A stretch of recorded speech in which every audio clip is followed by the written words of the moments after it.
A'udzu billahi minasyaitonir rajim. Bismillahirrahmanirrahim.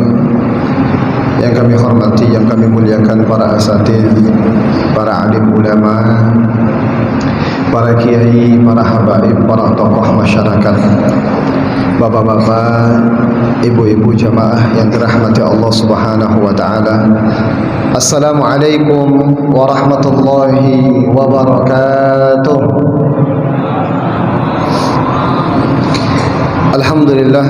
Alhamdulillahilladzi arsala rasulahu bil huda wa dinil haqq liyudhhirahu 'ala ad-din kullih walau karihal wa kafa billahi shahida.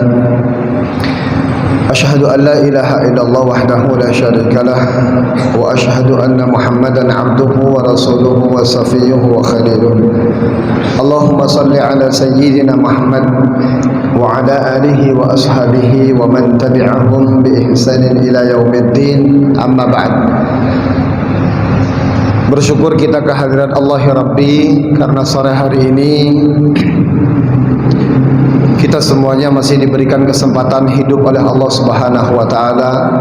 Mata kita masih bisa memandang, kelopak mata kita masih bisa kita gunakan untuk berkedip, telinga kita masih dapat mendengar, jantung masih memompa darah ke seluruh anggota tubuh kita, tangan kita masih mudah kita gerakan, kaki juga masih ringan kita langkahkan, paru-paru masih bisa bernapas secara otomatis.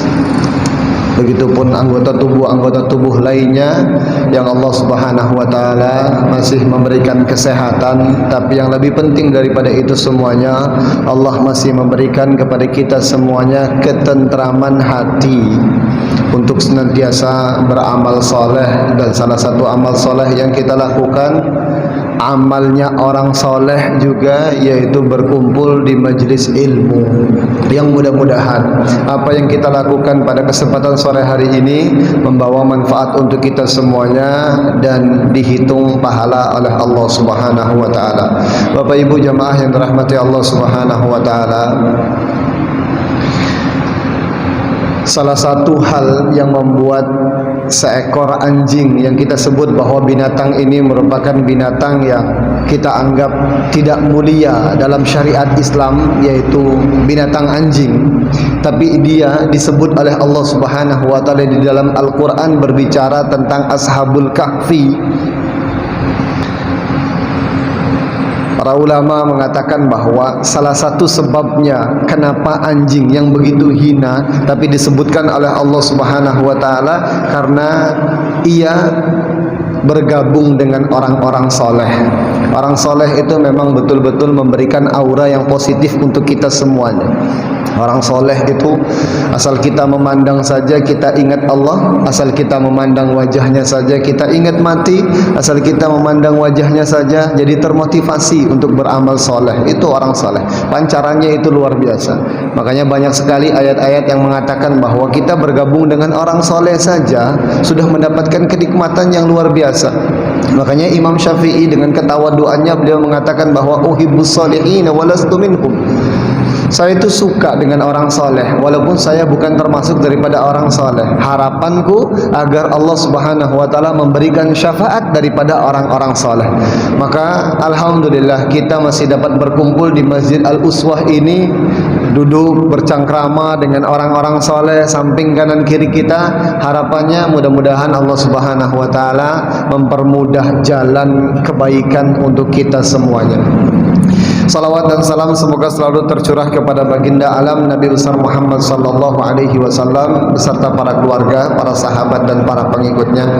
Izin Bapak Ibu semuanya, jamaah yang dirahmati Allah, terutama guru kami Ustaz Dedi barangkali yang hari ini kami menggantikan beliau, duduk di posisi beliau.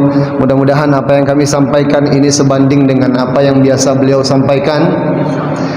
Bapak Ibu jamaah yang dirahmati Allah Subhanahu wa taala, mengingatkan kembali bahwa ini barangkali kajiannya atau hadisnya sudah sering disampaikan daripada awal Muharram dan sebelum masuknya kita ke bulan Muharram, bahwa dalam bulan Muharram itu ada 2 hari yang Allah spesialkan, yang kemudian Rasulullah SAW mengingatkan kita semuanya. Di situ kita berpuasa dalam 2 hari itu. Puasa Ashura yang kita sebut puasa 10 Muharram itu dapat mengampuni dosa 1 tahun yang lalu. Kalaulah kita semuanya paham bahwa kita ini adalah hamba yang berdosa, punya salah, maka hari 10 Ashura atau 10 Muharram merupakan hari yang kita tunggu-tunggu untuk kita menghapuskan dosa-dosa kita 1 tahun yang lalu. Rasulullah SAW suatu ketika sampai di kota Madinah, Rasulullah melihat orang-orang Yahudi pada berpuasa pada tanggal 10 Muharram. Ditanya oleh Rasulullah, "Ma hadzal yaum?" Ini hari apa? Kau kalian berpuasa pada hari 10 Muharram. Kata orang-orang Yahudi, ini hari yang besar, hari yang mulia, di mana Allah menyelamatkan Bani Israel dan juga Nabi Musa alaihi salam di tanggal 10 Muharram. Dan Nabi Musa berpuasa pada tanggal 10 Muharram, maka kami pun berpuasa pada tanggal 10 Muharram. Jawaban daripada Rasulullah, "Wa nahnu ahaqqu bi Musa minkum." Kalau seperti itu, maka kami orang Islam, umatnya Rasulullah, lebih berhak mengikuti kesyukurannya diselamatkan Nabi Musa alaihi salam daripada kejaran Fir'aun.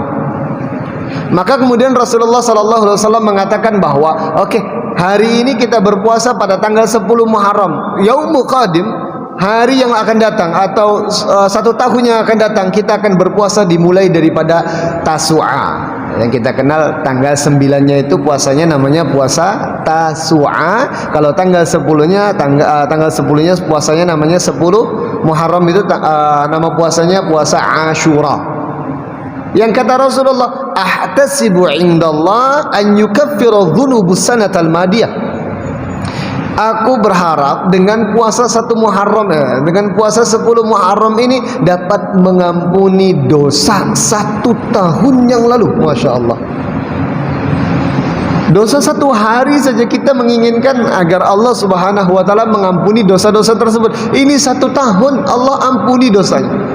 Ya, walaupun disebutkan oleh para ulama bahwa dosa yang diampuni oleh Allah adalah dosa-dosa yang kecil. Menggibah tanpa disengaja barangkali kan, menggerutu akan takdir Allah, itu dosa-dosa yang kecil, itu akan diampuni oleh Allah Subhanahu wa ta'ala, yang barangkali tidak bisa kita hitung. Yang sebetulnya Rasulullah pun menyampaikan kepada kita, la saghirata ma'al israr. Dosa kecil itu kalau terus dilakukan tidak dikatakan dosa kecil lagi. Orang yang melakukan dosa kecil kemudian dia menyepelekan dosa tersebut, maka itu dosa, bukan dianggap dosa kecil lagi. Mudah-mudahan hari ini tanggal 9 Muharram, besok Allah Subhanahu wa ta'ala berikan kita semuanya kekuatan untuk berpuasa, puasa Tasu'a. Esok harinya mudah-mudahan Allah juga memberikan kita kesempatan untuk tetap berpuasa, puasa Ashura namanya. InsyaAllah kalau masalah kebaikan Masjid Al-Uswa ini selalu terdepan. Biasanya kalau seperti ini besok akan disediakan buka puasa berjamaah biasanya, tapi mudah-mudahan ada. Bapak Ibu jamaah yang dirahmati Allah Subhanahu wa ta'ala, kami ingin membahas satu hadis daripada Rasulullah SAW yang kemudian kita akan teliti apa pendapat daripada para ulama tentang apa sih yang dispesialkan oleh Rasulullah ini. Rasulullah SAW pernah mengatakan bahwa utitu bizahrawaini. Kata Rasul, aku diberikan 2 permata yang mengkilau yang tidak diberikan kepada nabi-nabi sebelumku. Apa itu? Surat Al-Fatihah. Aku diberikan surat Al-Fatihah, permata mengkilau.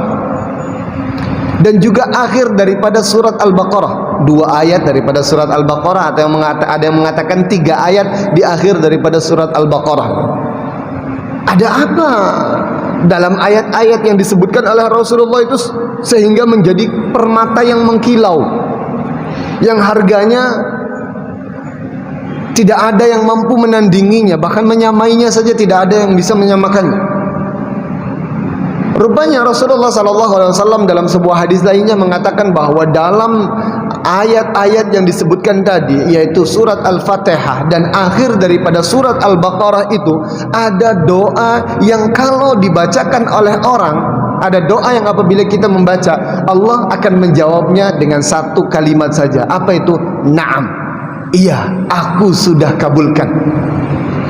Dalam surat Al-Fatihah kita mengenal doa yang syamil, kamil, lengkap. Semua doa kita Pak mencangkup, bermuara pada doa yang satu dalam surat Al-Fatihah, yaitu ihdinas siratal mustaqim.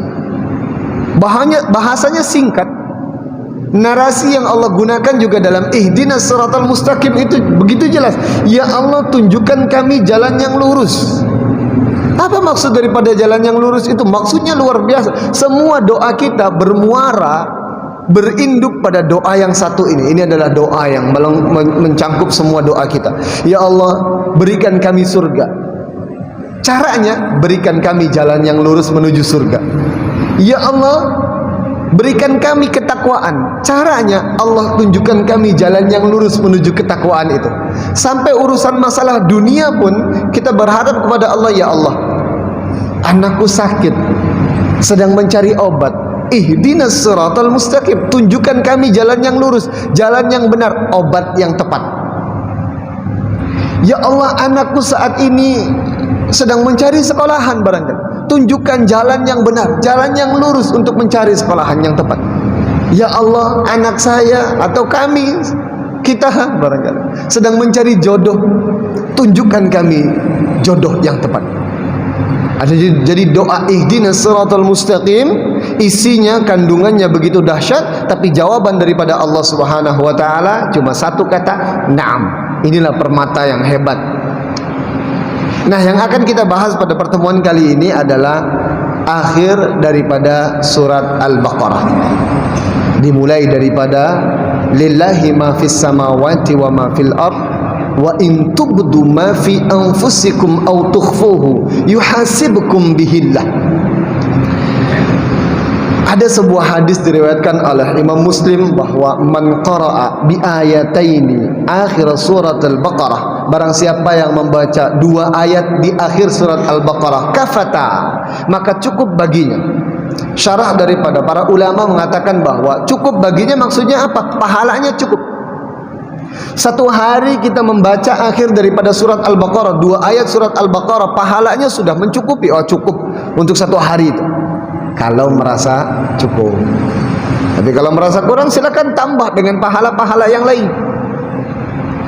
Ada juga yang mensyarahkan bahwa barang siapa yang membaca dua ayat surat Al-Baqarah, terakhir surat Al-Baqarah, maka pahala salat malam dia sudah mendapatkannya. Ada juga yang mengatakan bahwa barang siapa yang membaca, syarahnya ini, kalau hadisnya man qara'a akhir surat Al-Baqarah kafata, maka cukuplah baginya dua surat itu. Ada juga yang mensyarahkan bahwa barang siapa yang membaca akhir dua ayat akhir daripada surat Al-Baqarah, maka dia akan dilindungi daripada mara bahaya. Apapun itu, semuanya adalah untuk kebaikan kita semuanya dengan kita membaca dua ayat terakhir dalam surat Al-Baqarah. Berarti dimulai daripada apa tuh Pak? Amanar rasulu bima unzila ilaihi mir rabbih wal mu'minun kullun amana billahi wa malaikatihi wa kutubihi wa rusulihi la nufarriqu baina ahadin min rusulih. Kita akan bahas nanti sedikit demi sedikit tafsiran daripada, walaupun kajiannya adalah kajian hadisnya tadi kita sudah bahas. Nanti kita akan masuk pada tafsiran ayat ini, tapi kita akan bawakan hadis-hadisnya juga insyaallah biidznillah taala. Jadi ada doa yang nanti akan kita bacakan di sini, di mana seseorang meminta kepada Allah Subhanahu wa taala untuk tidak dihisab akan kesalahan dan kelalaiannya. Jawaban daripada Allah singkat, iya, kami turuti.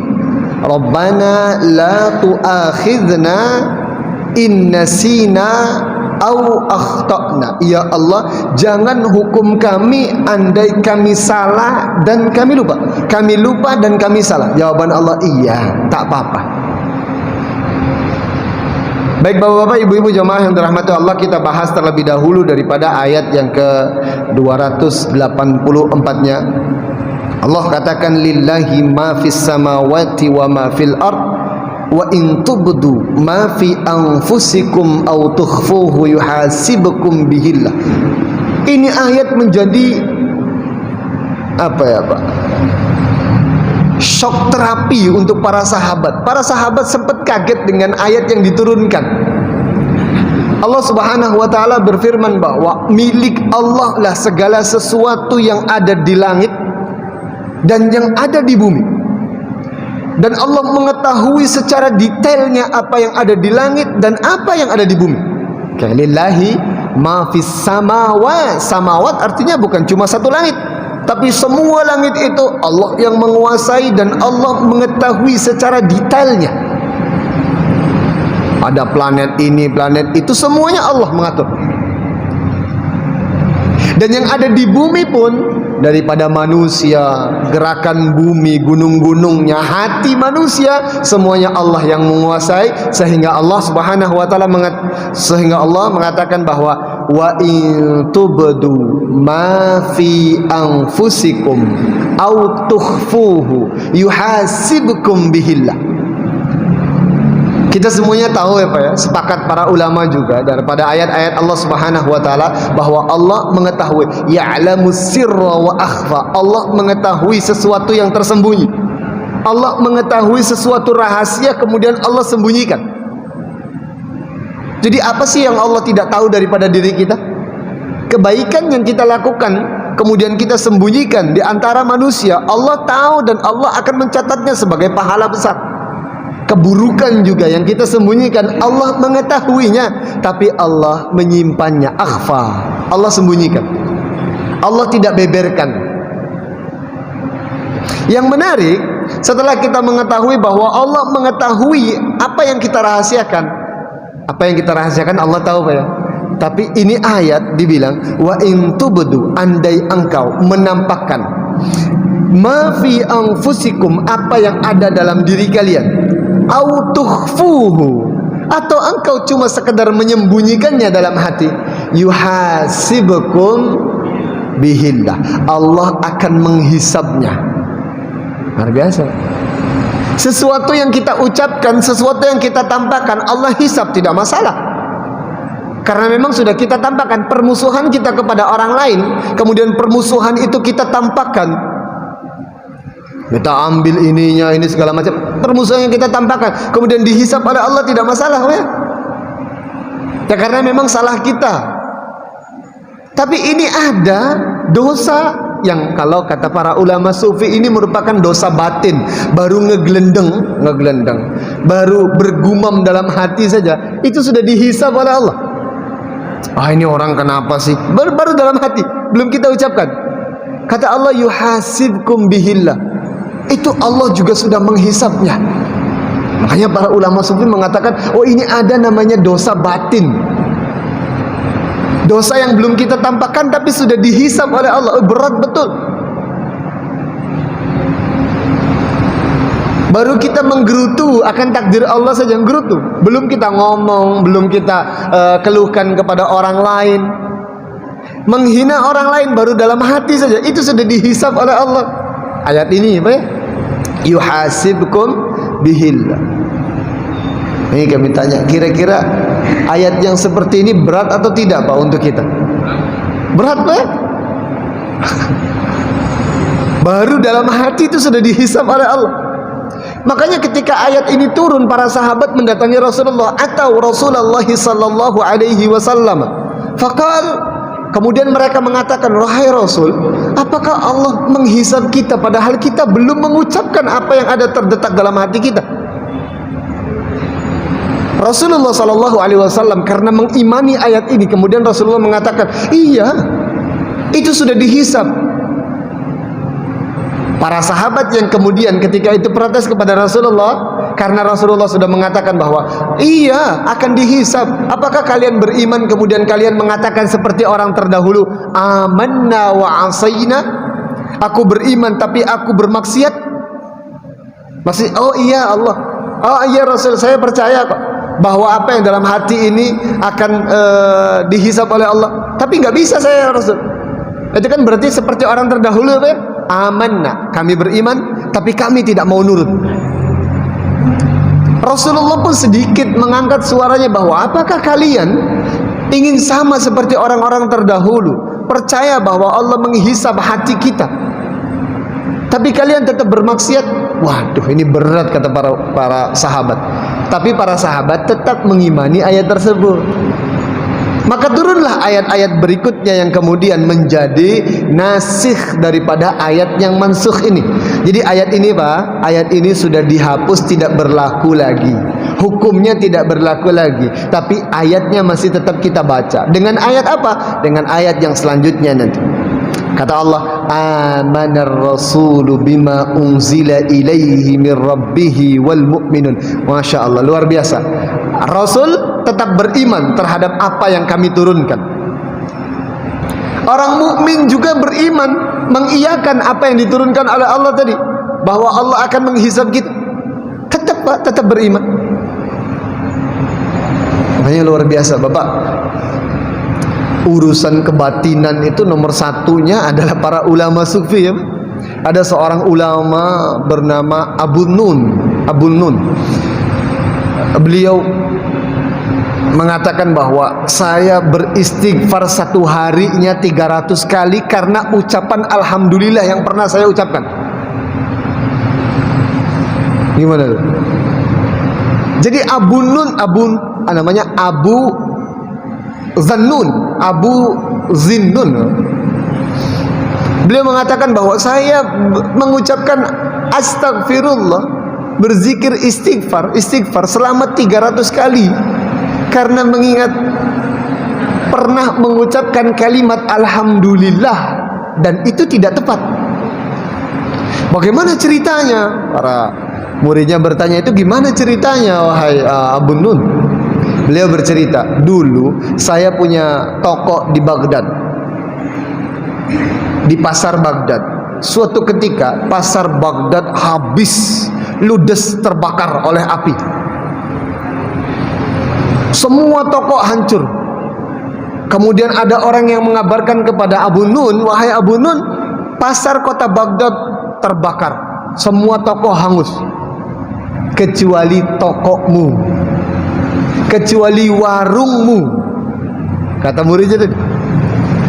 Abu Nun secara refleks beliau mengatakan alhamdulillah, tokoku tidak jadi terbakar, tokoku tidak terbakar. Beliau merasa ini salah katanya.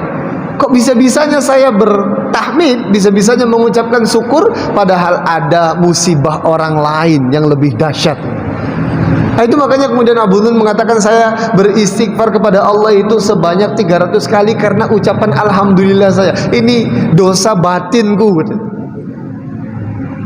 Tapi bapak-bapak, ibu-ibu, jamaah yang dirahmati Allah, lagi-lagi bahwa ayat wa in tubdu ma fi anfusikum aw tukhfuhu yuhasibkum bihillah ini merupakan ayat yang mansukh. Ayat yang dihapus secara hukumnya, tapi tilawahnya, bacaannya tetap ada. Dihapus dengan ayat apa? Dengan la yukallifullahu nafsan illa wus'aha. Allah tidak akan membebani seseorang itu kecuali dengan kemampuannya. Tapi sebelum itu menarik tadi Pak ya, ada perbincangan antara Rasulullah dengan para sahabat, yang para sahabat sempat mengkritik ayat tadi. Kenapa kok ada ayat ini Rasul, kayaknya kami tak kuat dong. Kemudian kata Rasulullah, percaya saja ini Allah yang mengatakan. Barulah Allah mengatakan amanar rasulu bima unzila ilaihi. Rasulullah sallallahu alaihi wasallam beriman kepada apa yang diturunkan. Wal mu'minun, diikuti setelahnya mukmin. Ada ulama yang mengatakan bahwa ini keimanan Rasul dengan keimanan para mukmin, orang mukmin dipisah dengan ayat amanar rasulu bima unzila ilaihi. Ada kalimat bima unzila ilaihi, baru kalimatnya wal mu'minun. Allah tidak mengatakan amanar rasulu wal mu'minuna bima unzila ilaihi min rabbih. Tidak, tapi dipisah. Ada apa ini? Para ulama mengatakan bahwa ini menandakan bahwa keimanan Rasulullah dengan keimanan orang-orang mukmin itu ada jaraknya, ada tingkatannya, sehingga Allah tidak menggabungkan dengan wawul atuf. antara imannya Rasulullah dengan imannya orang-orang beriman. Ya memang seperti itu ya. Jangankan imannya kita dengan imannya Rasulullah, imannya kita dengan sahabat kita saja kan berbeda ya Pak. Imannya orang satu masjid saja pasti berbeda-beda. Kira-kira nanti itu kan dulu pas waktu ada terjadi gempa di mana itu yang ada kamera CCTV di masjid itu kan, yang imamnya masih tetap berdiri tegak, kemudian jamaahnya satu persatu lewat. Ya itu kan disisihkan. Ini kurang kuat, ini kurang kuat, ini kurang. Ada yang kuat maju lagi, masya Allah. Ada yang mungkin lagi sholatnya masih menghayal rupanya, ngayalnya ke sana kemari rupanya gempa. Wah ini nggak siap mati kan, langsung pergi. Kan barangkali seperti itu. Antara orang mukmin dengan mukmin yang lainnya saja imannya berbeda, apalagi antara Rasulullah dengan orang-orang mukmin lainnya. Maka dipisah. Amanar Rasul, Rasul beriman terhadap apa yang diturunkan kepadanya. Wal mu'minun, baru kemudian orang-orang mukmin juga beriman.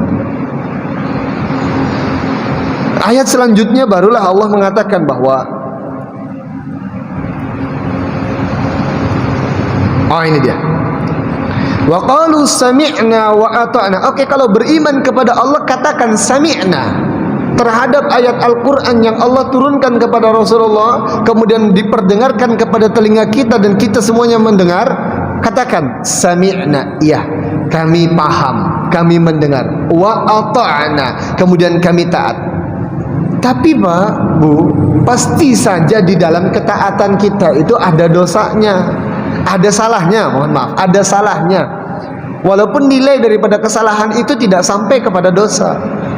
Orang sholat, ada tidak yang dari awal sampai akhir khusyuk?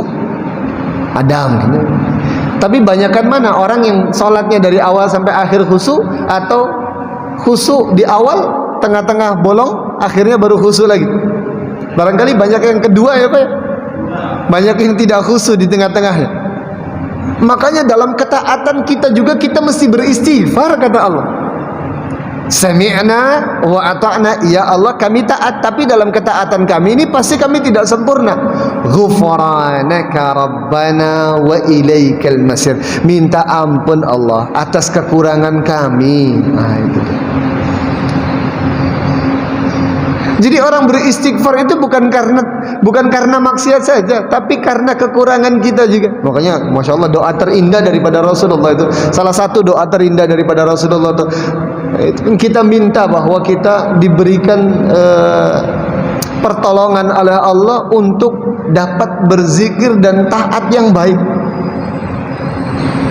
Allahumma a'inna ala zikrika wa syukrika wa husni ibadatik. Ya Allah tolonglah kami, karena dalam masalah ibadah saja kita paling butuh pertolongan. Kita paling butuh pertolongan daripada Allah itu bukan saat musibah, tapi saat kenikmatan datang kepada kita. Untuk beribadah itu berat. Makanya Pak ada ungkapan bahwa ujian sabar itu jauh lebih mudah daripada ujian syukur. Ujian sabar jauh lebih mudah daripada syukur. Orang bersabar itu mudah, kena musibah dia mengingat musibahnya kemudian sabar. Tapi ketika orang diberikan nikmat, apakah langsung bersyukur? Kebanyakan orang kalau bisa tambah dong baru nanti saya bersyukur.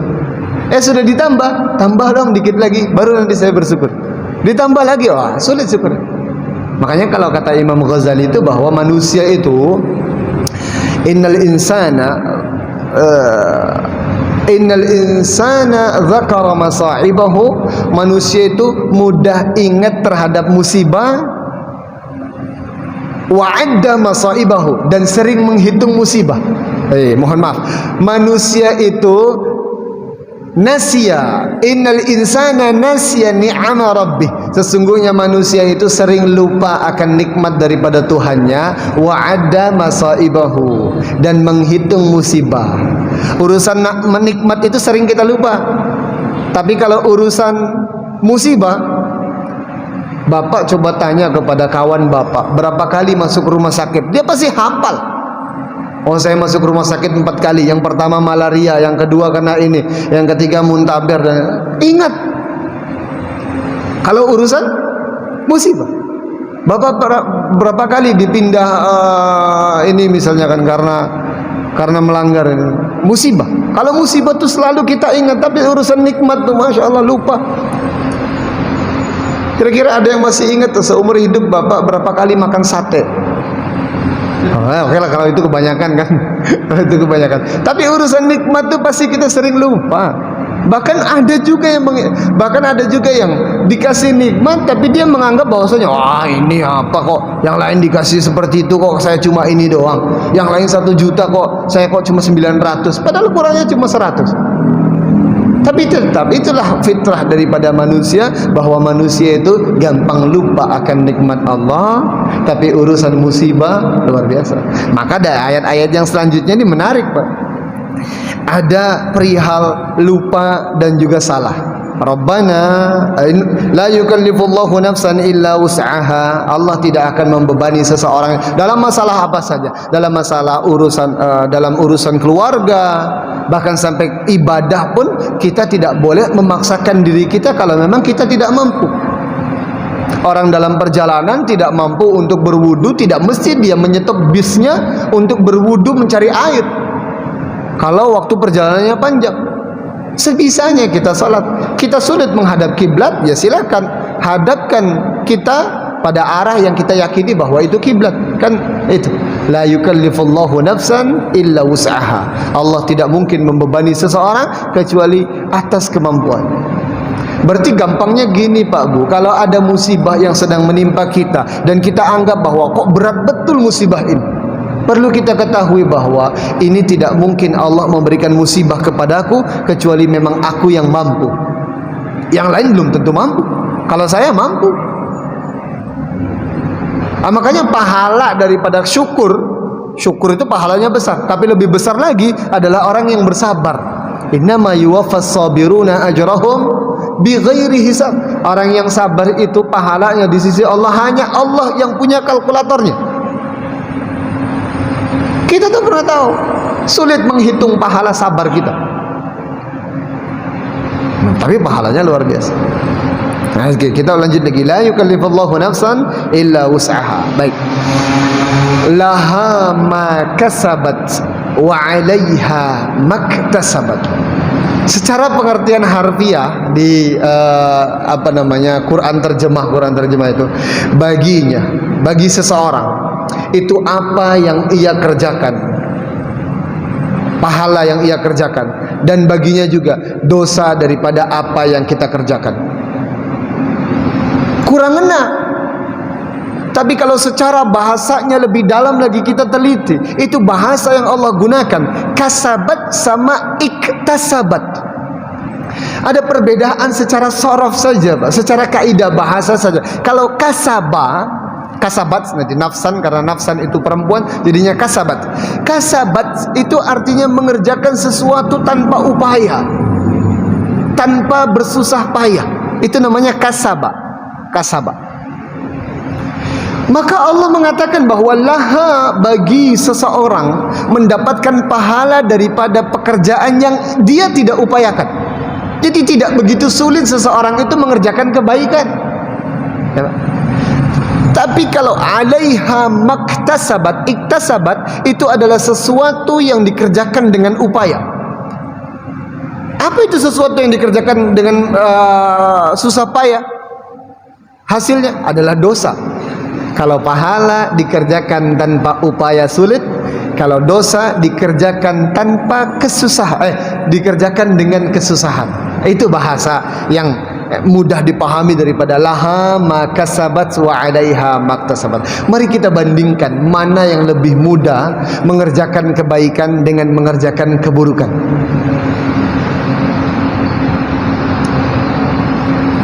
Sudah bisa dibandingkan? Orang yang sudah menikah bergandeng tangan, boleh atau tidak? Boleh. Di samping jalan mau ada yang protes atau tidak Pak? Tidak ada yang protes. Mudah saja, dapat pahala gandeng tangannya istri. Yang belum menikah mau menggandeng tangan cewek, yang laki-laki mau menggandeng tangan perempuan, apa mudah?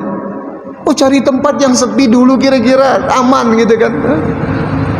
Mau duduk bermesraan kalau sudah menikah, mau di mana saja mau, boleh-boleh aja, tidak masalah. Tapi kalau belum menikah, maksiat, dan maksiat diupayakan, sulit. Ya bahasanya kita kan kalau masuk masjid ini gratis, masuk diskotik mahal katanya, masuk pelacuran tuh luar biasa mahal. Tapi yang penuh mana? Masjid. Alhamdulillah. Itu bahasa laha makasabat wa 'alaiha maktasabat, bahwa kebaikan itu sebetulnya mudah dilakukan. Tapi berat. Berat. Beda lagi daripada kemungkaran, itu nikmat dilakukan tapi mahal. Butuh upaya juga. Orang mau berbuat maksiat itu, yang sudah punya pasangan mau berbuat maksiat misalnya, apakah terang-terangan di hadapan pasangannya? Kan tidak. Pasti butuh upaya lagi kan. Nah, itu. Tapi ini lagi-lagi Allah mengatakan bahwa segala sesuatu yang kita lakukan, baik itu pahala maupun dosa, kita akan dimintai pertanggungjawabannya. Laha makasabat wa 'alaiha maktasabat. Nah, ini menarik, Pak. Kemudian ada doanya Rabbana. Kita bahas dulu kalimat Rabbana. Rabbana itu panggilan. Makanya bukan Rabbuna, tapi Rabbana. Kenapa Rabbana? Sebetulnya ada di depannya itu ya. Ya itu harfun nida, panggilan. Wahai Allah, Rabbana. Wahainya itu iya. Kalau iya itu sesuatu yang dekat. Kalau sesuatu yang jauh, biasanya orang Arab manggilnya ayah atau aywa atau wa. Nah, itu untuk yang jauh. Tapi kalau ya itu untuk sesuatu yang dekat. Itu artinya dari kalimat Rabbana saja kita bisa memahami betapa dekatnya Allah dengan kita, sehingga kita butuh kata panggilan, dan kata panggilannya dihapus. Tidak ada ya-nya di sini. Rabbana.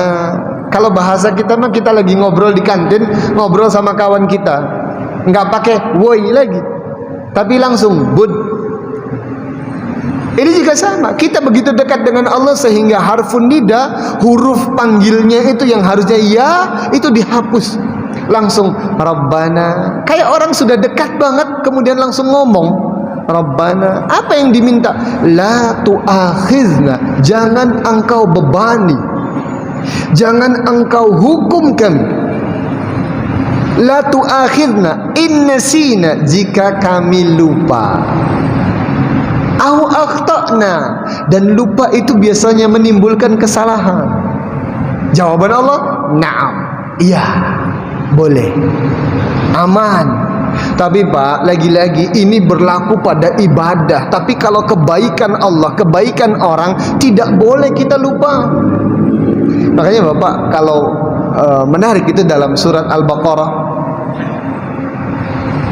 Kami kalau bilangan ayatnya tidak seperti Ustaz Adi Hidayat yang hafal berapa ini Pak ya. Mohon maaf itu. Dalam surat Al-Baqarah itu yang berbicara tentang tolak itu. Wa in talaqtum. Kalau engkau mencerai mereka dan belum engkau sentuh mereka. Urusan cerai. Itu di akhir daripada ayat itu Allah Subhanahu wa taala katakan wala tansawul fadla bainakum. Jangan engkau lupakan kebaikan satu sama lain. Nah, urusan ibadah kepada Allah kalau kita salah masih dimaafkan, tapi urusan kebaikan orang lain jangan engkau lupakan. Yang menarik itu ayat jangan engkau lupakan kebaikan orang lain, Allah letakkan dalam ayat tolak. Artinya apa? Biasanya kedua pasangan suami istri itu meminta menggugat cerai. Kenapa Pak? Lupa kebaikan pasangannya, lupa dulu pernah suap-suapan, lupa. Sehingga yang tergambar adalah istriku ini orang yang paling tak benar, suamiku ini orang yang paling tak benar. Padahal kalau diingat kembali dulu zamannya apa gitu ya, gitulah.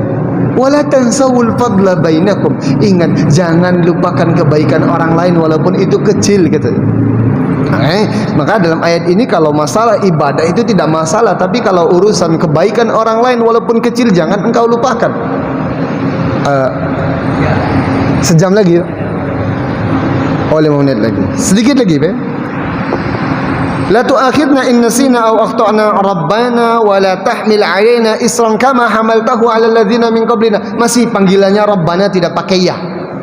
Apa yang diminta? Ya Allah, jangan engkau bebani kami sebagaimana engkau membebani umat-umat terdahulu. Umat terdahulu itu luar biasa. Taubatnya umat terdahulu Bani Israel ketika menyembah ijlah, sapi kecil, patung sapi, patung anak sapi, itu taubat mereka adalah suruh membunuh diri mereka sendiri. Faqtulu anfusakum fataba ila bari'ikum. Saling bunuh. Hari ini taubat kita cukup kita sebutkan kepada Allah, ya Allah kami bertaubat, tidak mengulangi kembali. Itu diterima oleh Allah. Zaman dulu kalau pakaiannya terkena najis tidak bisa dibersihkan dengan air, tidak bisa dibersihkan dengan tanah, harus disobek itu Pak.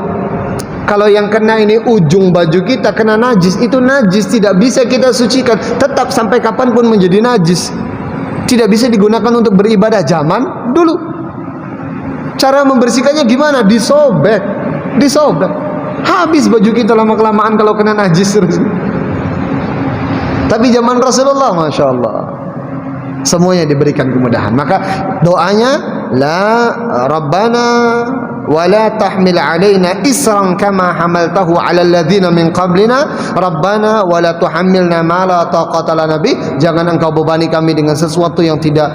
Ini banyak pembahasannya, tapi kita langsung saja. Selanjutnya Pak, ada doa yang tidak diawali dengan kata panggilan, tidak diawali juga dengan sebutan Rabbana. Apa doanya? Wa'fu anna waghfir lana warhamna anta maulana fansur. Para ulama mengatakan bahwa ketika kita sudah dekat dengan Allah, pertama, kedekatan kita masih butuh panggilan, tapi lama-kelamaan kita sudah betul-betul dekat dengan Allah sehingga kita sudah tidak butuh lagi menyebutkan. Kalau tadi kan kita sebut, bud, pinjam uang dong, masih minta lagi, bud, pinjam uang. Tapi kalau sudah dekat, kita sudah tak perlu lagi panggil ya Allah, tidak, karena sudah begitu dekat. Karena kan kata Allah kan, semakin kita berdoa semakin Allah dekat dengan kita, ya Pak. Nah, itu barangkali pembahasan kita. Mudah-mudahan apa yang kita bahas ini menjadi manfaat untuk kita semuanya. Tapi sebelum itu barangkali ada sedikit yang mau kita diskusikan, kami persilakan. Silakan Pak. Selesai Pak? Ya, ada Bapak. Ada pertanyaan, silakan Pak. Sudah diskon lah sedikit. Iya. Menarik.